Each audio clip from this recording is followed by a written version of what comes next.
श्री शिवाय नमस्तुभयम। दोस्तों, जैसा कि आप सभी लोग जानते हैं कि 14 अप्रैल 2026 यानी मंगलवार को पड़ रही है वैशाख महीने की कृष्ण पक्ष द्वादशी तिथि और मेष संक्रांति।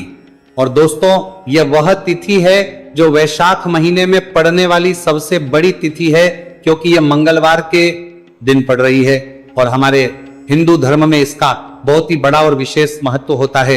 पूज्य गुरु जी ने कहा है कि अगर कभी भी मौका लग जाए और वैशाख महीने की द्वादशी तिथि मंगलवार को पड़ जाए तो आप लोगों को सिर्फ और सिर्फ 11 गेहूं के दाने वाला उपाय तो अवश्य ही करना चाहिए, क्योंकि इन दोनों तिथियों का संयोग बहुत ही कम आता है। इसी के साथ दोस्तों, गुरुजी ने कहा है कि जब भी वैशाख महीने की द्वादशी तिथि पड़े तो आप लोगों को सिर्फ और सिर्फ 11 गेहूं के दाने वाला उपाय तो अवश्य करना। ये उपाय इतना खास है कि अगर आपने सही मुहूर्त पर सही क्रिया अनुसार 11 गेहूं के दाने वाला उपाय कर लिया, जो प्राचीन काल के समय का महा उपाय है, तो मान के चलिए दोस्तों, महादेव जी के आशीर्वाद से आपके जीवन का कितना ही बड़ा दुख हो उससे आपको मुक्ति मिल जाएगी। आपकी कोई भी मनोकामना हो, मान लीजिए आप नौकरी की तैयारी कर रहे थे तो आपकी नौकरी लग जाएगी, आपका बंद पड़ा व्यापार चल पड़ेगा। और दोस्तों, आप जिस बीमारी से आप बहुत दिनों से परेशान थे उस बीमारी से आपको मुक्ति मिल जाएगी। आपके जीवन में धन आना शुरू हो जाएगा, आपके जीवन में धन आने के नए नए रास्ते खुल जाएंगे। और मान के चलिए दोस्तों, फिर आपको किसी भी प्रकार की परेशानी का सामना नहीं करना पड़ेगा। इसीलिए दोस्तों, 14 अप्रैल मंगलवार के दिन आप लोगों को इस वाले उपाय को जरूर कर लेना है। भले ही आपने पूरे साल भर इस उपाय को ना किया हो, पर अगर आपने इस वैशाख महीने में पड़ने वाली द्वादशी तिथि के दिन अगर इस वाले उपाय को कर लिया तो आपको इस उपाय को करने का वो फल मिलेगा जिसकी आपने कभी भी नहीं करी होगी। इसीलिए आप लोग इस गेहूं वाले उपाय को एक बार जरूर कर लेना, ताकि आप लोगों के हाथ से यह मौका ना जा सके और आपको इस उपाय को करने का फल मिल सके। दोस्तों, यह उपाय पंडित जी ने अपनी अभी की ही शिव महापुराण की कथा में बताया है, जो इस उपाय को आज हम आपको बहुत अच्छे से समझाने वाले हैं। इस वीडियो को देखने के बाद इस उपाय को समझने के लिए आपको कोई और वीडियो को देखने की जरूरत नहीं पड़ेगी। तो दोस्तों, इस उपाय को आपको कैसे करना है, कब करना है, कहां पर करना, और उपाय को करते समय आपको किन किन गलतियों को नहीं करना है और आपको किन किन बातों का ध्यान रखना है, ये सारी जानकारी हम आपको इस वीडियो में देंगे। तो चलिए भक्तों, उपायों को शुरू करते हैं। अगर आप भी चाहते हैं कि महादेव जी का आशीर्वाद आप पर सदैव बना रहे तो वीडियो को लाइक करें, हमारे चैनल सनातन धर्म का संसार को सब्सक्राइब करें और कमेंट बॉक्स में हर हर महादेव जरूर लिखें। और अपने फायदे के लिए, गरीबी दूर करने के लिए इस वीडियो को पूरा देख कर जाना। यदि आज आपने वीडियो को बीच बीच में से देखा, काट काट कर देखा, तो जीवन में आपको कभी सफलता हासिल भी नहीं होगी।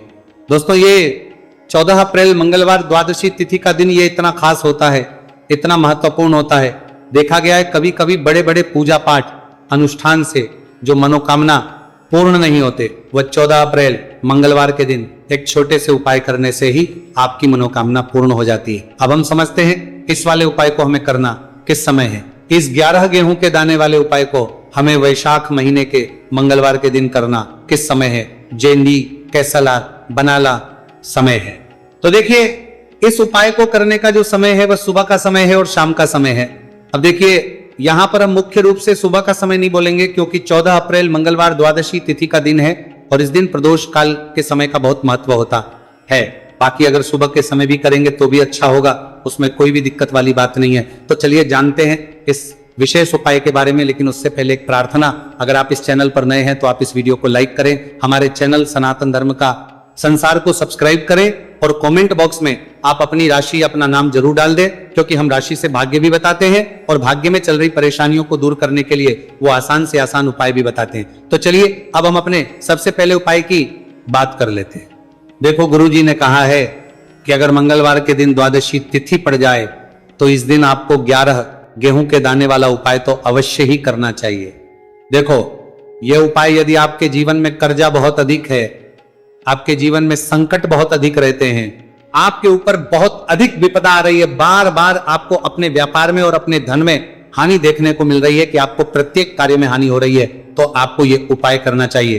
देखिए, इस उपाय के लिए आपको 11 गेहूं के दाने आपको लेने हैं। ठीक है, 11 दाने लेने के बाद में आपको जरूरत होगी चावल के दानों की। 11 चावल के दाने और 11 गेहूं के दाने और चावल के दाने खंडित नहीं होने चाहिए। अब आप कहोगे पंडित जी गेहूं कहां से लेने हैं? देखो आपको किसी भी किराना स्टोर पर गेहूं के दाने आपको आसानी से मिल जाएंगे, जाकर ले लेना, ठीक है ना। 11 गेहूं 11 चावल के दाने लेने हैं। साथ ही साथ आपको एक तांबे का लोटा है और उस तांबे के लोटे में आपको जल भरना है। जल आपका खुद के घर का होना चाहिए, मंदिर का नहीं होगा।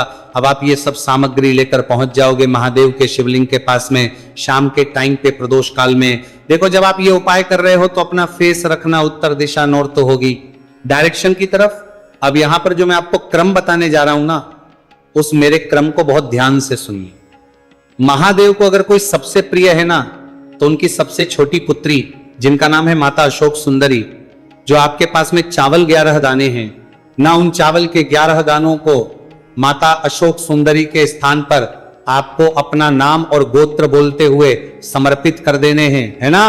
और चावल के दानों को रखने के बाद में जो आपके पास में तांबे का लोटा है ना, उस तांबे के लोटे को कहीं पे भी हम जल नहीं चढ़ेंगे। सिर्फ और सिर्फ माता पार्वती का जो हस्तकमल आपको दिख रहा है, यहीं पे गोल गोल आपको समर्पित करना है, उसी जल को, और कहीं नहीं। ना तो माता अशोक सुंदरी के स्थान पर, ना तो शिवलिंग के ऊपर, सिर्फ आपको यहां पे गोल गोल जलाधारी पर आपको उस जल को समर्पित करना है। अब आपके पास में बचे हुए हैं 11 गेहूं के दाने और बचे हैं। उन्हीं 11 गेहूं के दाने को आपको अपनी मनोकामना, अपने विशेष कहते हुए महादेव के शिवलिंग के ऊपर अगर आप द्वादशी तिथि के दिन प्रदोष काल में समर्पित कर देते हैं, तो आपकी जो भी मनोकामनाएं होंगी, जो भी विश होंगी, महादेव पूरी जरूर करते हैं। अन्न को समर्पण करने से, उस खासकर गेहूं को समर्पण करने से हमारी इच्छाएं पूरी होती हैं। और अगर वह दिन मंगलवार द्वादशी तिथि का दिन हो, तब तो इससे सुंदर संयोग कुछ भी नहीं हो सकता। आपकी इच्छाओं को पूरा करने के लिए स्पेशल बहुत प्यारा सा उपाय आप सभी को जरूर करना है। ध्यान में रखिएगा, ये उपाय प्रदोष काल में करना है। देखो गुरुजी ने कहा है, भगवान शिव के शिवलिंग पर 33 कोटि देवी देवताओं का वास होता है। अगर हम शिवलिंग के सामने कुछ भी उपाय करते हैं तो हमारे सभी देवी देवता हमसे खुश हो जाते हैं। ये उपाय आपको अवश्य करना है। देखो सुबह के टाइम नहीं कर सकते, ठीक है। अब बात करते हैं अगले उपाय की। देखो इस उपाय के लिए आपको लेना है गोल बाती का दीपक। आप चाहे तो मिट्टी का ले सकते हैं या फिर घर से शुद्ध आटा मढ़कर उसका दीपक आप तैयार कर सकते हैं। इसके बाद आपको लेना है शुद्ध गाय का घी। अगर वो नहीं है तो कोई भी देसी घी इस्तेमाल कर सकते हैं, जिससे आपको दीपक प्रज्वलित करना है। देखो अब ये सब सामग्री लेकर आपको जाना है प्रदोष काल में आपके घर पर तुलसी जी के घेरे के पास में। देखो ये उपाय तो आपको अवश्य करना है। देखो वहां पहुंचकर सबसे पहले वो दीपक आपको प्रज्वलित कर देना है और का 11 बार जाप करना है। उसके बाद आपको अपने सीधे हाथ में थोड़ी हल्दी लेकर उस दीपक में अपना नाम और गोत्र बोलते हुए डाल देना है। उसके बाद माता लक्ष्मी से आपको प्रार्थना करना है कि हे महालक्ष्मी, हमारी सभी दुख तकलीफों को दूर करो। हे महादेव, हमारे सब दुख कष्टों को खत्म करो। इस भावना से आपको ये उपाय करना है।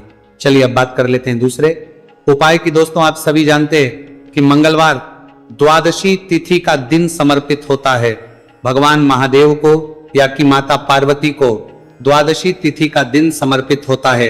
और जब भी हम शिवलिंग के ऊपर कोई भी उपाय करते हैं तो इससे हमें एक साथ भगवान महादेव की और माता पार्वती की कृपा प्राप्त हो जाती है। देखिए दोस्तों, गुरुदेव ने बताया है कि मंगलवार के दिन किया जाने वाला यह सबसे खास और सर्वश्रेष्ठ उपाय है।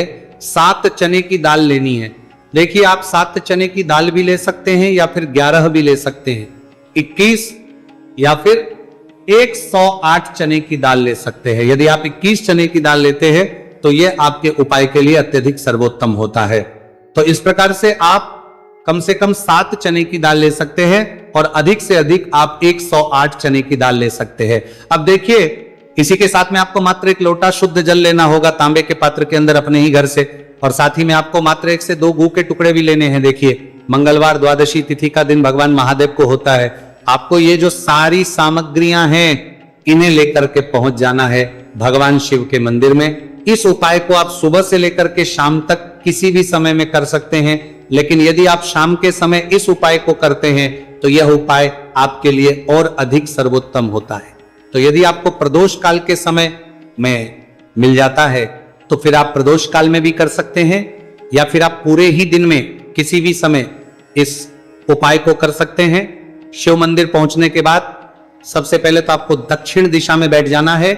उत्तर दिशा की तरफ आपको अपना मुख कर लेना है लेकिन यदि शिवालय में भीड़ है, शिव मंदिर में भीड़ है, तो फिर आप किसी भी दिशा में बैठकर इस उपाय को कर सकते हैं। तो देखिए, सबसे पहले आपके पास जो गुड़ के टुकड़े हैं, जो आप गुड़ के टुकड़े लेकर के आए थे, उन्हें आपको शिवलिंग के सामने ही जो आपके पास एक लोटा जल है, उस पात्र में आपको ये गुड़ के टुकड़े डाल देना है।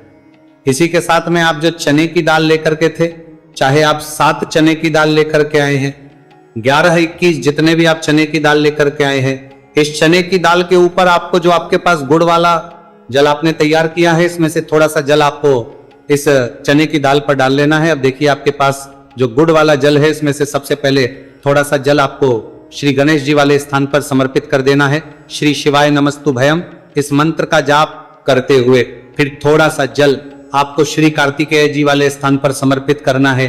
श्री शिवाय नमस्तुभयम इस मंत्र का जाप करते हुए फिर थोड़ा सा जल आपको माता अशोक सुंदरी वाले स्थान पर भी समर्पित करना है।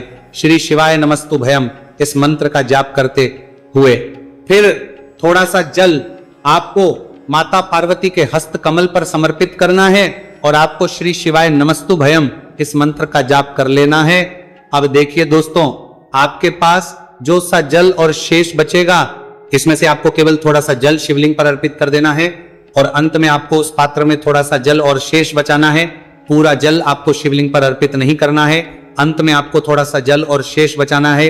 अब देखिए, आप जितनी भी चने की दाल लेकर के आए हैं, अगर आप 7 चने की दाल लेकर के आए हैं, तो आपको 7 बार श्री शिवाय नमस्तुभयम इस मंत्र का स्मरण कर ले। यदि 11 चने की दाल लेकर के आए हैं, तो फिर आपको 11 बार इस मंत्र का जाप करना है। जितनी भी चने की दाल लेकर के आए हैं, उतनी बार आपको श्री शिवाय नमस्तुभयम इस मंत्र का जाप करना है। और फिर आपको ये जो चने की दाल है, इसे शिवलिंग के ऊपर ही समर्पित कर देनी है। लेकिन आपको ये चने की दाल बृहस्पतिश्वर महादेव का स्मरण करते हुए ही शिवलिंग पर अर्पित कर देनी है और आपको अपनी मनोकामना को भी बोल देनी है। आप जो भी मनोकामना है, चाहे वो धन प्राप्ति को लेकर हो, नौकरी से संबंधित हो, विवाह से संबंधित हो, या फिर आपके मकान जमीन जायदाद से संबंधित हो, चाहे ग्राहक क्लेश से संबंधित हो, या फिर किसी भी प्रकार की जो मनोकामना है, उसे आपको बृहस्पतिश्वर महादेव से परिपूर्ण करने की प्रार्थना कर लेनी है। और इसके बाद आपके पास जो पात्र के अंदर थोड़ा सा से जल और बचा हुआ था, इसे भी आपको धीरे धीरे भगवान शिव की पर ही अर्पित कर देना होगा। श्री शिवाय नमस्तुभयम इस मंत्र का जाप करते हुए पूज्य गुरु जी कहते हैं कि वैशाख महीने का मंगलवार द्वादशी तिथि को जो भी व्यक्ति इस प्रकार से ये चमत्कारिक उपाय कर लेता है, तो उसकी जो मनोकामना है वह भगवान लक्ष्मी नारायण की कृपा से तथा महादेव की कृपा से बहुत ही जल्द परिपूर्ण हो जाती है। बात करते हैं अगले उपाय की। देखो, इस उपाय के लिए आपको मात्र 2 लौंग लेनी होगी, या कि आपको लौंग का जोड़ा लेना है। 2 फूल वाली आपको लौंग लेनी है। लौंग का जोड़ा कहीं से भी खंडित नहीं होना चाहिए, इस बात का ध्यान रखें। इसी के साथ में आपको लेना होगा लाल चंदन का पाउडर। देखिए, यदि आपके पास लाल चंदन की लकड़ी है तो उसे घिसकर भी आप चंदन के रूप में प्रयोग कर सकते हैं। यदि पाउडर है तो उसका भी आप अपने उपाय के लिए प्रयोग कर सकते हैं। देखिए, चंदन जो है वो तेज का प्रतीक माना गया है और साथ ही साथ जीवन के अंधकार को दूर करने का प्रतीक माना गया है। अब इसी के साथ में आपको मात्र एक तांबे के पात्र के अंदर शुद्ध जल लेना होगा अपने घर से। अब दोस्तों, ये तीनों सामग्री लेकर के सीधे आपको पहुंच जाना होगा भगवान शिव के मंदिर में। देखिए, इसी के साथ में आपको एक गोल बाती का दीपक भी लेना होगा। दीपक आप मिट्टी का भी ले सकते हैं, शुद्ध आटा मढ़कर उसका भी तैयार कर सकते हैं, और दीपक में आप शुद्ध घी का प्रयोग करना है। लेकिन जैसे ही आप इन सभी सामग्रियों को मंदिर में लेकर के पहुंचेंगे, मंदिर में जैसे ही आप चौखट के वहां पर पहुंचेंगे, तो मंदिर की चौखट के सीधे तरफ आप जो अपने साथ एक गोलबाती का दीपक लेकर के आए हैं, उसे आपको सबसे पहले तो प्रज्वलित कर देना है। यानी कि जैसे ही आप मंदिर की चौखट के वहां पर प्रवेश करते हैं, तो उसके सीधे तरफ आपको ये गोलबाती का दीपक प्रज्वलित कर देना है। अब देखिए, जैसे ही ये दीपक प्रज्वलित करेंगे, तो आपकी जो भी मनोकामना है उससे आपको बोल देना है। आप इस दीपक को इस प्रकार से प्रज्वलित करने के बाद इन सभी सामग्रियों को शिवलिंग के पास में लेकर पहुंच जाना है। अब देखिए दोस्तों, आपके पास जो एक तांबे के पात्र के अंदर शुद्ध जल है, उसमें से आपको केवल आधा लोटा जल ही भगवान शिव के शिवलिंग पर अर्पित करना है। आधा लोटा जल आपको उसी पत्र के अंदर बचा लेना है। अब दोस्तों, पास जो 2 लौंग है, यानी कि लौंग का जोड़ा है, उससे आपको अपना नाम और अपने गोत्र को बोलते हुए आपकी जो भी समस्या चल रही है आपके जीवन में, जो भी परेशानी उत्पन्न हो रही है, उन्हें आपको बोल देना है। और ये जो लौंग का जोड़ा है, इसे आपको भगवान शिव के शिवलिंग पर अर्पित करने वाले देना है। जैसे आप ये 2 लौंग शिवलिंग पर चढ़ाएंगे तो अपना हाथ जो है वहां पर आपको रखना है और महादेव से आपको करनी है कि मेरे जीवन की ये जो परेशानियां हैं ये सभी दूर हो जाए। यानी कि आपके जीवन में धन की संबंधित परेशानी चल रही है, कर्ज की समस्या चल रही है, बच्चों का पढ़ाई लिखाई में मन नहीं लग पा रहा है, घर के जो आर्थिक संकट है वह सभी दूर हो, व्यापार आपका ढंग से नहीं चल पा रहा है, घर में रोग की स्थिति बनी हुई है, यानी कि जिस भी प्रकार की आपकी समस्याएं हैं उसे आपको बोल देना है और महादेव से इन सभी समस्याओं को दूर करने के लिए आपको प्रार्थना कर लेनी है। अब देखिए दोस्तों, आपने जो 2 लौंग शिवलिंग पर समर्पित की थी उससे आपको वहां से उठा लेना है और इन दोनों लौंग को आपको शिवलिंग से उठा करके सीधे उससे जल के पात्र के अंदर डाल देना है। यानी कि अपने आधा लोटा जल और बचाया हुआ था उसी के अंदर आपको ये 2 लौंग डाल देनी है और साथ में आप जो लाल चंदन ले आए थे उस लाल चंदन को भी आपको उसी पात्र के अंदर डाल देना है। यानी कि आधा लोटा जल और बचा हुआ है तो उसी आधे लोटे जल के अंदर आपको ये लाल चंदन भी डाल देना है। अब देखिए, इस आधे लोटे जल में है जिसमें अपने 2 लौंग डाली है, लाल चंदन डाला है, उसे सीधे लेकर के आपको पहुंचना है बेलपत्र के वृक्ष के। वहां पर देखिए, बेलपत्र का वृक्ष यदि आपके घर पर है तो वहां पर आपको आ जाना है। आपके घर के पास कहीं भी है तो वहां पर आपको पहुंच जाना है और उसके बाद आपका जो मुख है वो दिशा की ओर होना चाहिए और उसके बाद आपको अपना नाम और अपनी गोत्र को बोलना है और पुनः अपने जो भी परेशानियां शिवलिंग के पास में बोली थी उन्हें आपको वापस से बेलपत्र के वहां पर भी बोल देनी है। और ये जो आधा लोटा जल और है, इससे आपको पूरा बेलपत्र के वृक्ष की जड़ DDH में श्री शिवाय नमस्तुभयम इस मंत्र का जाप करते हुए समर्पित कर देना है। तो बस इतना सा उपाय आपको करना है। जो भी आपकी परेशानी है, समस्या है, उससे महादेव निश्चित ही दूर करेंगे।